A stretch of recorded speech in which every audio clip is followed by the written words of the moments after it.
নমস্কার। আজকে রান্না দিয়ে আজকের ব্লগটা শুরু করছি। আজকে আমি করব পালং শাকের তরকারি। এদিকে কড়া বসিয়ে দিয়েছি। আর পালং শাকটা আগের দিন আমি কেটে ধুয়ে রেখেছিলাম ফ্রিজে। পালং শাকটা দেখো খুব সুন্দর আছে। পালং শাকটা আমি এখন ঝুড়িতে ঢেলে নিচ্ছি। দেখো নিচে একটা কাপড় দিয়ে রেখেছিলাম সুতির, তার ফলে শাকটা কিন্তু খুব সুন্দর আছে, একটু কোনো পচেও যায়নি, কিচ্ছু না। অনেক সময় পালং শাক বা যে কোনো শাক ফ্রিজে রাখলে দেখবে জল ঝরে শাকটা পচে যায়, কিন্তু নিচে যদি এরকম সুতির একটা কাপড় দিয়ে রাখো তাহলে কিন্তু শাকটা খুব ভালো থাকে। এবারে আমি কড়াতে তেল দিয়ে দেব। কড়াতে তেল দিয়ে দিয়েছি। এবারে আমি বড়িগুলো আগে ভেজে নেব। পালং শাকের তরকারিটা নিরামিষ করব। আজকে শনিবার, আজকে আমরা নিরামিষ খাই। বড়িগুলো খুব সুন্দর করে লাল লাল করে ভেজে নেব।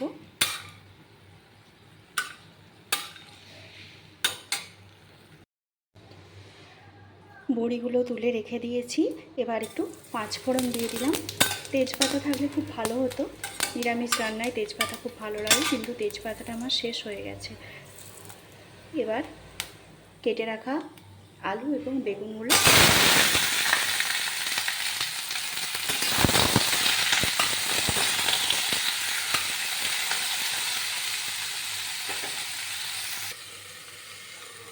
দিয়ে ঢাকা দিয়ে এগুলোকে ভালো করে ভেজে নেব।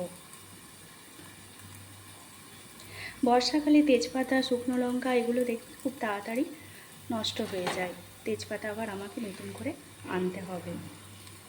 বর্ষাকালে জানি শাক বেশি খাওয়া ভালো নয়, কিন্তু মাঝে মাঝে তো খেতে ইচ্ছে করে, তাই কালকে বললাম পালং শাক নিয়ে আসো, একটু পালং শাক খাবো।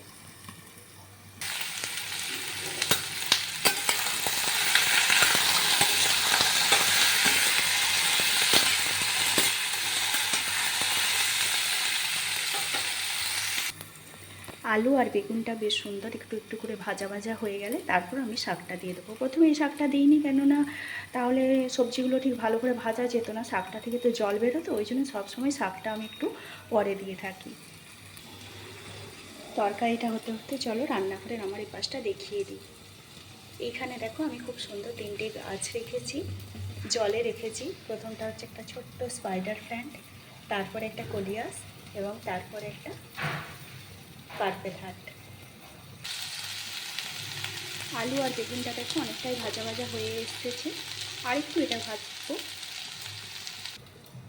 গাছ আমার ভীষণ প্রিয়, গাছেদের সাথে সময় কাটাতে আমার খুব ভালো লাগে, তাই রান্নাঘরে যেহেতু আমাদেরকে অনেকটা সময় কাটাতে হয়, রান্নাঘরে আমি এই তিনটে গাছ রেখে দিয়েছি।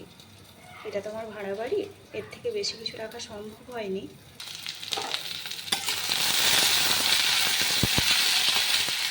আলু আর বেগুনটা খুব সুন্দর করে ভাজা হয়ে গেছে, এবার আমি শাকটা দিয়ে দেবো।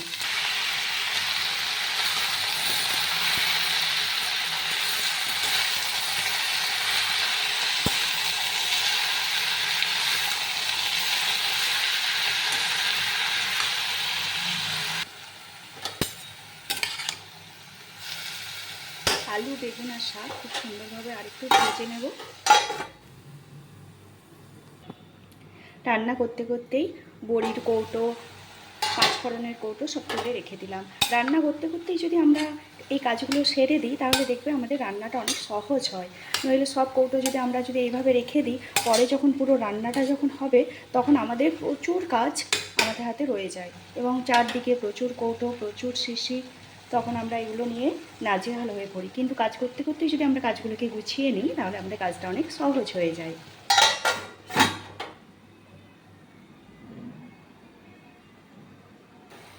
এরপর আমি মশলাগুলো এক এক করে দিয়ে দেব। হলুদ দিলাম, জিরে দেব এবং শুকনো লঙ্কা, লঙ্কা গুঁড়ো, নুন,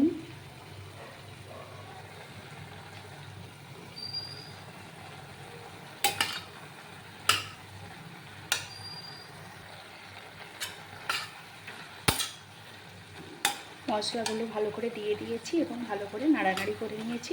এরপরে জল দিয়ে দেবো।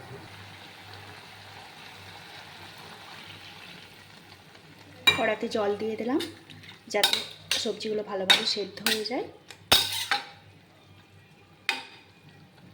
এবং আমি ঢাকা দিয়ে দেব। বড়িটা কিন্তু আমি নামাবার আগে দেব, এখন দেব না। এদিকে তরকারিটা হতে হতে আমি প্রেসার কুকারে ডালটা সেদ্ধ করতে বসিয়ে দিয়েছি। যেহেতু আজকে শনিবার আমরা নিরামিষ খাই, তাই আজকে মুগ ডাল বসিয়েছি। শনিবার দিন আমরা মসুর ডালটা খাই না।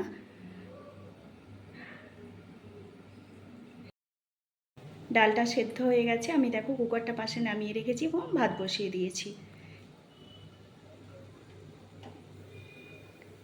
এইভাবে একটা একটা করে কাজ আমরা যদি পরপর স্টেপ বাই স্টেপ করতে থাকি ক্যালকুলেশন করে, তাহলে কিন্তু আমাদের কাজগুলো খুব সহজেই তাড়াতাড়ি হয়ে যায়।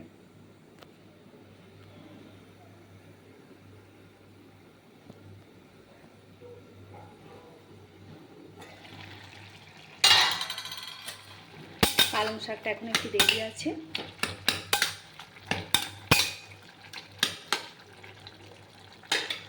এবার আমি বড়িগুলোকে দিয়ে দেব। কিছু বড়ি দেখো আমি এখানে গুঁড়ো করে নিয়েছি। বড়িগুলো গুঁড়ো গুঁড়ো হয়ে গেলে না তরকারিটা বেশি টেস্টি লাগে। এবার আমি এই বড়িগুলো এখানে দিয়ে দেবো, ভাজা বড়িগুলো দিয়ে ভালোভাবে এটার সাথে মিক্স করে নেব।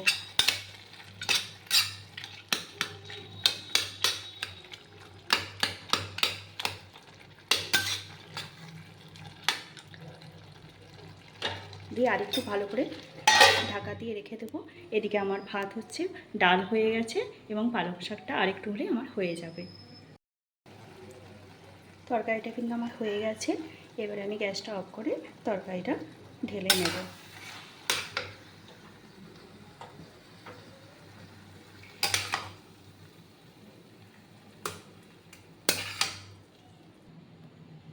তরকারিটা আমি ঢেলে নিয়েছি, আর এই হচ্ছে আমার পালং শাকের তরকারির ফাইনাল লুক।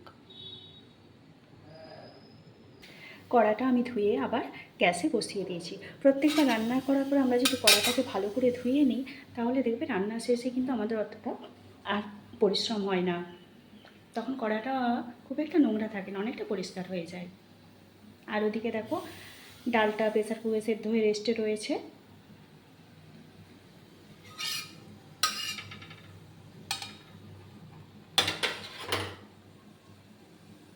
আর এবারে আমি করব আলু পোস্ত। শনিবার দিনটা যেহেতু নিরামিষ খাই, পনির বা পোস্ত এরকম ছাড়া কিছু ভালো লাগে না। কড়াইয়ের জলটা শুকিয়ে গেছে, এবার আমি কড়াতে তেলটা দিয়ে দেব। কড়াতে তেলটা দিয়ে দিয়েছি। তেলটা ভালোভাবে গরম হলে আমি আলুগুলো দিয়ে ভেজে নেব।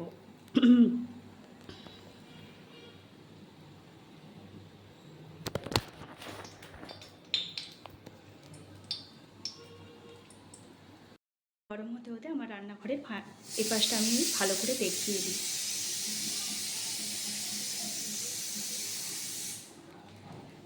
তেলটা গরম হয়ে গেছে, এবার আলুগুলোকে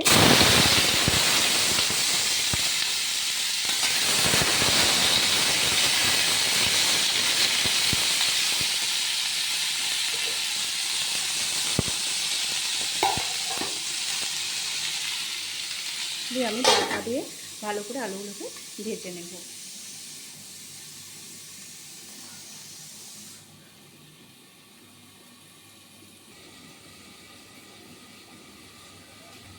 এটা আমার ভাড়া বাড়ির রান্নাঘর। রান্নাঘরটা কিন্তু বেশ বড় সড়ো। আলুগুলো দেখো অনেকটা ভাজা ভাজা হয়ে এসেছে।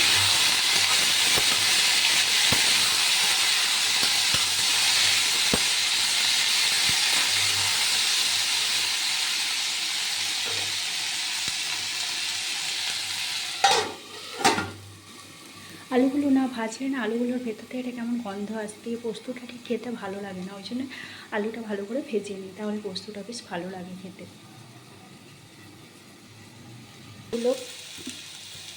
আলুগুলো মোটামুটি ভাজা হয়ে গেছে। এবার আমি এতে নুন এবং লঙ্কা গুঁড়ো দিয়ে দিচ্ছি। লঙ্কাটা একটু কম করেই দেবো, যখন পোস্তটা বাটবো তখন একটু কাঁচা লঙ্কা দিয়ে দেবো। কাঁচা লঙ্কার গন্ধটা এলে না খুব ভালো লাগে। এবার আমি এটাতে জল দিয়ে দেবো।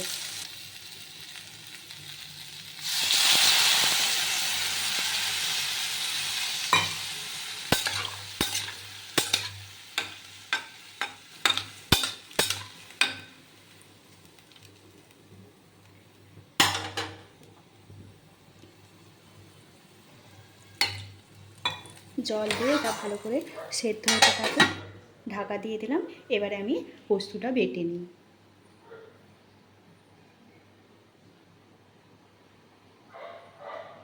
রান্নাঘরের এই দিকটা এইরকম। বিকেলে ভাবছি একটু পরোটা আর ঘুগনি করব। তো বিকেলে পরোটা ঘুগনি করলে খুব চাপ পড়ে যাবে, তাই এখন ঘুগনিটা ভাবছি করে রাখবো। তাই মটর ডালটা চলো সিদ্ধ করে নিই। মটর ডালটা আমি সেদ্ধ করতে বসিয়ে দিয়েছি, আর অন্যদিকে আমার পোস্তটা সেদ্ধ হয়ে এসছে।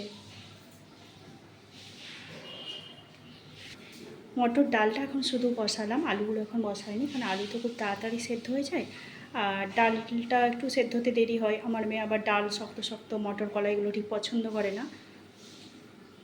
আমি পোস্তটা বেটে নিয়েছি মিক্সিতে।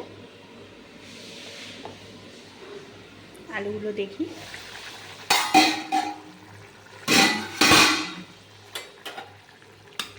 না এখনও ঠিকঠাক সেদ্ধ হয়নি, আর একটু সময় লাগবে।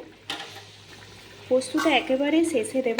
পোস্তটা দিয়ে কিন্তু আমি আর বেশি ফোটাবো না, অল্প একটু নাড়াচাড়া করে নামিয়ে দেব। এই সময় আমি ঘুগনির আলুগুলো কেটে নিই। মটর ডালটা, মটর কলাইগুলো সেদ্ধ হতে থাকুক। এবারে পোস্তুর ঢাকনাটা খুলে দেখি, মনে হচ্ছে আলুগুলো সেদ্ধ হয়ে যাবে। হ্যাঁ, আলুগুলো দেখে মনে হচ্ছে অনেকটা সেদ্ধ হয়ে গেছে। আলুগুলোকে এভাবে একটু খুন্তিতে করে নেড়ে দিলাম, যাতে আলুগুলো বেশ ঘাঁটা ঘাঁটা হয়ে যায়। এবারে আমি পোস্তটা দিয়ে দেব। পোস্তটা আমি দিয়ে দিয়েছি।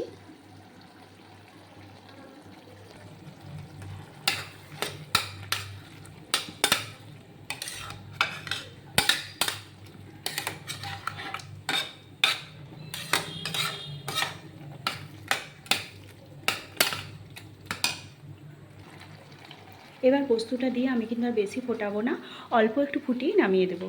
বেশি ফোটালে কিন্তু পোস্তর স্বাদটা নষ্ট হয়ে যায়। এবার পোস্তটা আমি নামিয়ে দেবো। পোস্তটা আমি এরকম একটু জল জলই রাখবো, খুব বেশি জলটা কমিয়ে দিলে কি হয় বলো তো, পোস্তটা যখন খাবো একেবারে কাট কাট হয়ে যাবে, আলুগুলো ওই রসটা টেনে নিয়ে একবারে কাট কাট হয়ে যাবে, যেটা আমাদের ঠিক ভালো লাগে না। আর এদিকে ভাতটা আমি আরেকবার বসিয়ে দিয়েছি।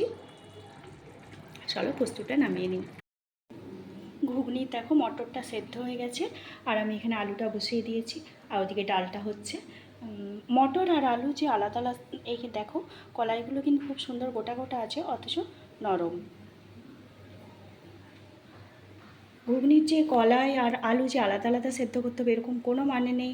তোমরা চাইলে একসাথেও সেদ্ধ করতে পারো। আমি আলাদা আলাদা সেদ্ধ করছি বলে আলাদা আলাদাই সেদ্ধ করতে হবে এরকম কোনো কথা নেই। রান্নাটা তো আমাদের যে যার ব্যাপার, যে যার আমাদের ইচ্ছে মতো রান্না করতে পারি। এবার একটা রান্নাকে অনেকভাবে করা যায়।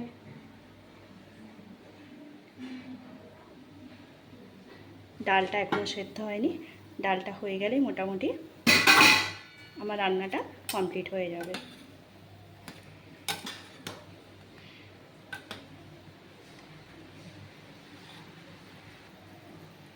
ডালটা পুরোপুরি ফুটে গেছে, এবার আমি নামিয়ে দেব, এবং ততক্ষণে ঘুগনির আলুটা সেদ্ধ হতে থাকুক।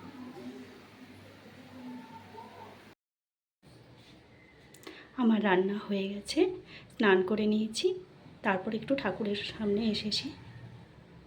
দিনের দেখবে একটা সময় ঠাকুরের সামনে আসতেই হয়। ঠাকুরের সামনে এলে আমাদের মনটা খুব শান্ত স্নিগ্ধ হয়ে যায়, এবং আমি যখন এই মা তারার ছবির দিকে তাকিয়ে থাকি আমার মনে অদ্ভুত একটা শান্তি আসে। তাই তোমাদের সাথে এটা শেয়ার করলাম। এটা আমার ভাড়া বাড়িতেই ছিল, আমি এখানে রোজ পুজো করি।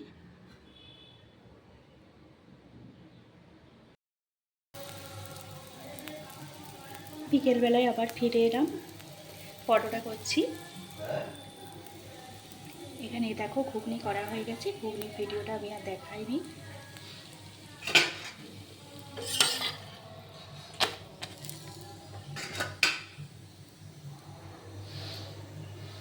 আজ তাহলে ভিডিওটা এইটুকুনি থাক। আমার ভিডিওটি যদি আপনাদের একটুও ভালো লাগে তাহলে প্লিজ লাইক এবং কমেন্ট করো এবং সাবস্ক্রাইব করো। আজ তবে আসি, টাটা।